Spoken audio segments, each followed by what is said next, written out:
Bonjour à tous, nouveau rendez-vous 15 minutes avec émission politique consacrée aux élections municipales qui, on rappelle, auront lieu fin mars. Les jours se suivent, les candidats se font connaître.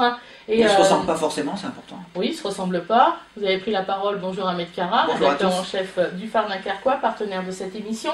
Et un candidat qui s'est déclaré quand même assez rapidement, c'est Adrien Nave. Bonjour à vous. Bonjour.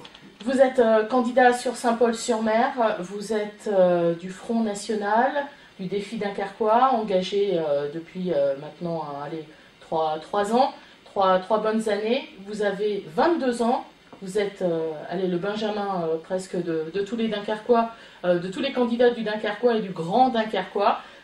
Pourquoi cet engagement ? Alors je voudrais revenir tout de suite sur une petite précision. Défi Dunkerquois Front National. Je serai le candidat du Défi Saint-Paulois. Défi Saint-Paulois qui est une liste de rassemblement ouvert à tous les patriotes de Saint-Paul-sur-Mer. Et je serai soutenu par le rassemblement Bleu Marine, le Front National et le Défi Dunkerquois. Bon, l'étiquette est bien précise. Je reviens avec ma question. Oui. Pourquoi Pourquoi cet engagement ? Pour faire changer les choses sur Saint-Paul. Je pense que les Saint-Paulois ont envie d'une nouvelle vision de la politique, d'un nouveau souffle, d'une dynamique jeune. Je pense que je peux incarner ce candidat et je peux incarner une nouvelle vision de la politique. Vous êtes jeune. Oui. Est-ce que vous avez le sentiment aujourd'hui, avant on va revenir sur le programme avec Ahmed, est-ce que vous avez le sentiment aujourd'hui que les jeunes s'intéressent à la politique ? Il y a eu un temps où les jeunes se sont beaucoup détournés de la politique. Pas au Front National, puisqu'on peut constater qu'aujourd'hui le Front National est le premier parti chez les jeunes. Et je pense que c'est l'attractivité du discours et les solutions proposées, la dynamique attire les jeunes au sein de ce mouvement. Parlez un petit peu plus fort, ouais. Et d'où vient votre engagement ? Pourquoi vous êtes engagé ? Vous êtes engagé politiquement ? Est-ce que vous avez toujours été membre de ce courant ? Pourquoi ? Quelle est la genèse ? Alors l'élément déclencheur, c'est en 2010, quand j'ai reçu un tract pour les régionales, un tract de Marine Le Pen, puisqu'elle était tête de liste au régional. Et donc j'ai pris ma carte suite à ce tract, donc je suis arrivé au Front National en 2011. Et suite à ça, j'ai fait la rencontre à la permanence du Front National de Philippe Emery. Et je me suis engagé d'abord en tant que militant, et après par la suite, quand on veut faire passer ses idées, je pense qu'il faut aller un peu plus loin. Et puis on porte les idées sur le terrain politique et en tant que candidat.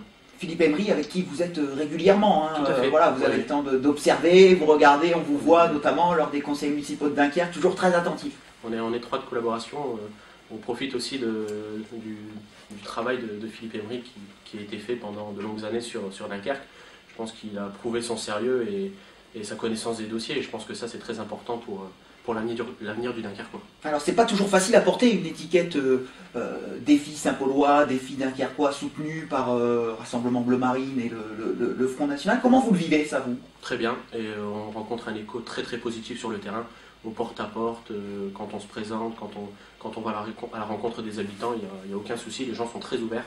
Et voilà, ils expriment un ras-le-bol, ils ont envie d'un changement, d'un véritable changement. Et on incarne cette alternative, ce véritable choix de changement. Pourquoi sur Saint-Paul-sur-Mer, justement, cet engagement ? Parce que je suis natif de Saint-Paul-sur-Mer, j'y ai toujours vécu. Je dirais que la question est bête, mais il fallait une bonne réponse quand même. Hein. C'est ma ville, et puis voilà, j'y ai grandi. Je vois avec les années la façon dont on est en train de mourir, j'ai envie de dire, parce que petit à petit elle dépérit. Et voilà, j'ai envie de redynamiser Saint-Paul-sur-Mer et de lui redonner un nouveau souffle. Alors vous êtes candidat à Saint-Paul, on Oui. sait que cette année ça va être différent des années passées puisqu'il y a une fusion Saint-Paul, Dunkerque, Fort-Mardic, ce qui a été plus ou moins quand même dénoncé à l'époque par le Front National. Pour autant aujourd'hui on pourrait se dire, ça vous donne l'occasion de parler doublement de votre parti. Il y aura Philippe Emery sur Dunkerque, vous sur Saint-Paul, ça multiplie quand même les porte-paroles. Oui, enfin je veux dire, après nous, notre vision sur la fusion a toujours été très claire. Quand on a le ressenti, on va revenir un peu sur l'histoire de cette fusion, puisqu'elle a quand même été passée en force. Il faut se souvenir qu'il n'y a pas eu 25% des électeurs qui s'en sont déplacés, donc cette fusion a été rendue caduque. Ils l'ont fait passer de force auprès du préfet. Nous, notre vision était effectivement d'avoir une autonomie des communes, parce que je pense que c'est essentiel pour les habitants. La fusion, pourquoi pas, si elle apportait quelque chose aux habitants des communes. Aujourd'hui, quand la fusion s'est faite, on s'est rendu compte que l'intérêt des habitants n'était pas là, puisque les élus se sont gavés sur les indemnités et ont vu leur intérêt personnel avant l'intérêt des habitants. Qu'est-ce qui a été néfaste selon vous aujourd'hui? Alors sans être dans la critique, parce qu'on est là pour être dans votre programme, pour en discuter. Qu'est-ce qui fait qu'aujourd'hui Saint-Paul-sur-Mer n'est plus comme avant? Parce que, encore une fois, on a eu des élus qui ont abandonné l'intérêt des habitants de Saint-Paul-sur-Mer. Ils ont vu leur intérêt personnel, donc une fusion pour leur intérêt personnel, et on a mis en second plan la vision de Saint-Paul et la vie des Saint-Paulois. Est-ce que vous espérez être porté par les bons résultats de Philippe Emery lors du premier tour des dernières législatives où sur Saint-Paul, voilà, ça avait été quand même très très intéressant je pense qu'on est effectivement sur une très bonne dynamique. On en profite d'une vague bleu marine, on profite comme je l'ai rappelé tout à l'heure, du travail qui a été effectué pendant de longues années sur Dunkerque par Philippe Emery, où la connaissance des dossiers, le travail, le sérieux, tout ce travail qui a été effectué va effectivement retomber sur les listes autour, Fort-Mardic, Saint-Paul, mais également sur l'agglomération dunkerquoise. Où en est votre liste? Comment ça se passe dans la Constitution? On sait que c'est compliqué, qu'il faut respecter la parité, que c'est pas toujours facile de trouver, forcément, quel que soit le parti d'ailleurs, des gens qui veulent s'engager, qui veulent militer. Non, j'ai pas eu ce souci-là. Je dirais que demain, s'il faut déposer la liste, je la déposerai. Aujourd'hui, elle n'est pas fermée, c'est-à-dire que tant qu'on ne dépose pas la liste, elle est toujours ouverte à ceux qui veulent apporter une pierre à l'édifice, à ceux qui veulent vraiment faire changer Saint-Paul-sur-Mer. Et vous donnez combien de temps pour façonner votre liste, la terminer, la boucler? Jusqu'au jour où elle sera posée. D'accord. Aujourd'hui, s'il faut la déposer, elle sera déposée, mais elle n'est pas fermée. Encore une fois, tous ceux qui veulent se joindre à nous sont les bienvenus et on les accueillera à bras ouverts. D'accord. Alors on va passer peut-être aux éléments de programme. Quel est votre projet pour Saint-Paul? Voilà, quelle est votre vision? Alors, donc ça, le projet va venir au cours des mois. Donc là, on est en train de le construire avec l'équipe. Vous avez quand même des grandes thématiques, je vais décliner les axes. Je vais d'abord parler du projet, donc, qui est en train d'être élaboré avec quand même ce que Philippe Emery a fait sur Dunkerque en 2008. On a quand même une très bonne base où il a fait des propositions concrètes. Donc on va se servir de ce projet pour le décliner après sur Saint-Paul et se servir de ces solutions. Concernant nos axes politiques, effectivement, on en a déjà parlé. Il est important que sur Saint-Paul, on retrouve de la sécurité. Je pense que tout un chacun a pu remarquer que les cambriolages ont explosé sur Saint-Paul-sur-Mer. Il est important également que... Donc vidéosurveillance? Oui, vidéosurveillance, collaboration étroite entre la police nationale et la police municipale. Je pense que c'est essentiel. Après, il faut également que les... Police municipale renforcée? Alors ça, c'est à voir parce qu'il ne faut pas se lancer dans des solutions à coup de paillettes ou à coup de propagande et de promesses. Tout ça, ça a un coût, donc il faut bien garder à l'esprit que tout ça c'est de l'argent et il faut avoir en tête le budget.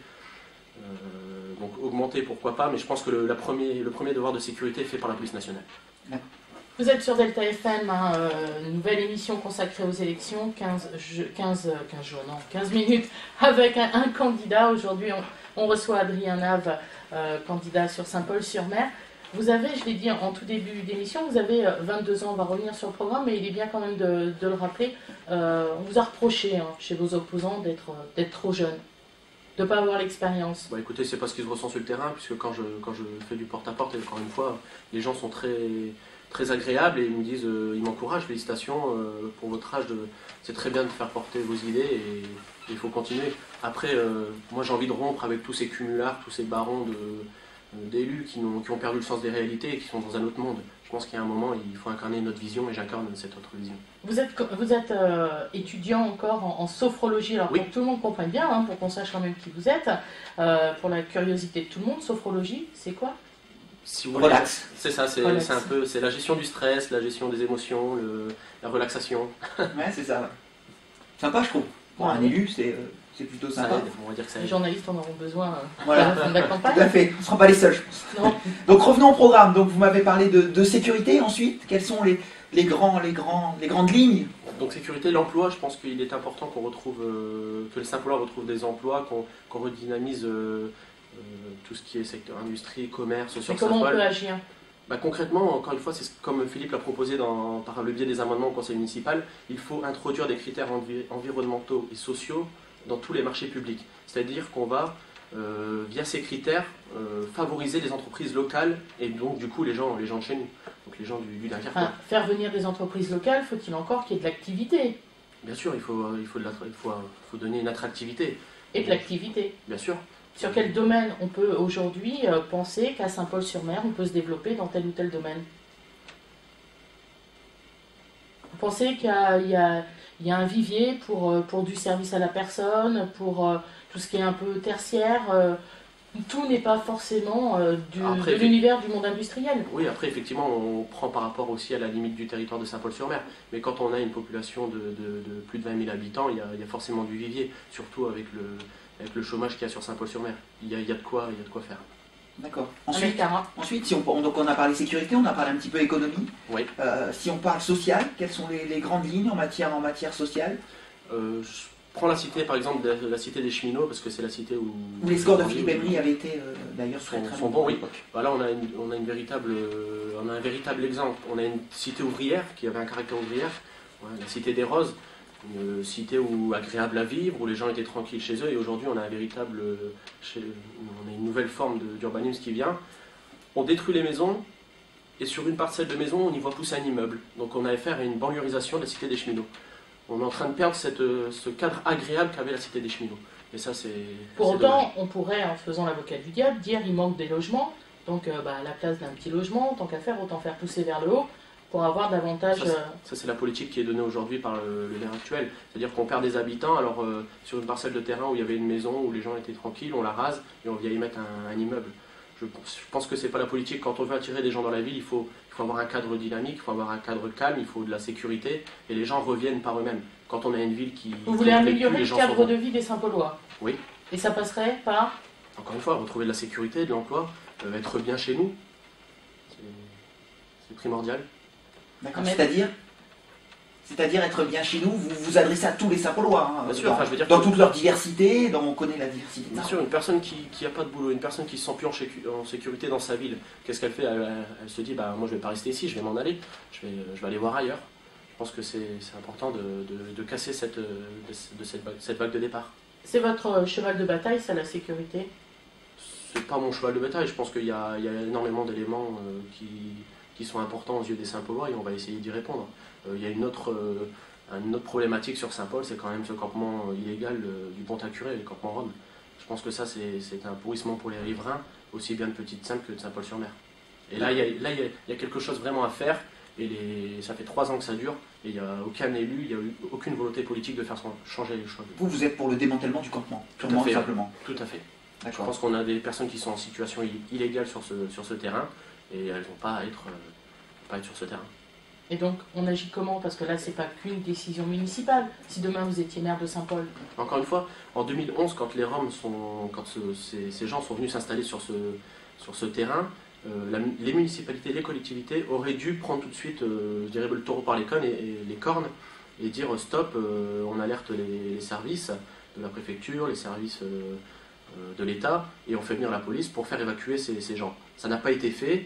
Et depuis 3 ans, ça dure et les gens sont là.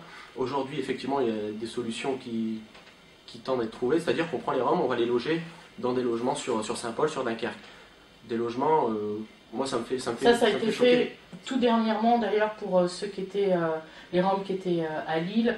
Mais ça se fait sur Dunkerque. On les a dispatchés un petit peu dans toute la région. Oui, ça se fait sur Dunkerque. Hier, j'étais au campement du Pont-à-Curé. On a été accueillis par une personne qui nous a dit vous êtes de la FJ, vous allez nous attribuer un logement comme mes camarades. Moi ça m'interpelle. Il y a des personnes, des Saint-Paulois, des Dunkerquois ça fait 1 an qui sont sur des listes d'attente pour avoir un logement, et eux ils passent après ces personnes qui sont sur des terrains qui sont arrivés là illégalement. Moi ça m'interpelle. Merci à vous Adrien Nave d'être venu à notre micro du Phare Dunkerquois et de Delta FM.